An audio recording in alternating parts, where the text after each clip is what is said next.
People often struggle with anger.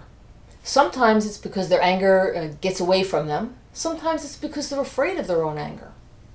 But what's important to know is that anger is like any other emotion, in that it's not good, it's not bad, it just is. It's a signal to you that something is wrong. That said, anger is a difficult emotion in that it's often unpleasant to feel, and also it can kind of snowball pretty quickly. So when people feel anger, they'll often kind of get pulled into it, and then the anger builds, and then it's kind of shooting out from them. So they're seeing less and less of what's going on. Their vision gets more and more closed, kind of tunnel visioned, and the anger is kind of like shooting out, almost like a beam of light or something. And when that happens, it can be really destructive because you are reacting rather than responding.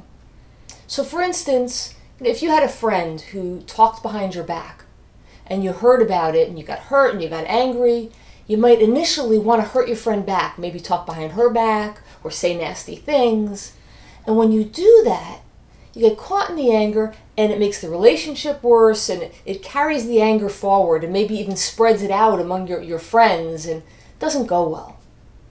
Whereas if you're able to just take a step back, maybe take some deep breaths or walk away for a moment and gain perspective, you can get a little bit of calmness, and then you can decide how you want to respond.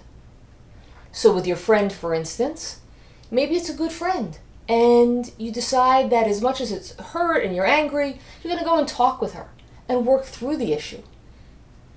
Or maybe the stepping back makes you realize this person really isn't a good friend, has done a number of things that have been hurtful and angering, and so you want to distance yourself from the friend, maybe even cut off the relationship.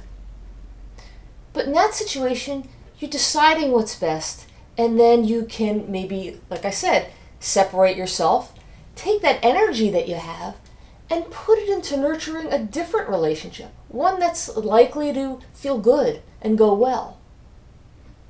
So the whole idea is that if you can reflect on the anger so that you can choose how you respond rather than react, you can take the energy from your anger and direct it in a positive direction so that you can bring greater calm, greater happiness as you go forward in your life.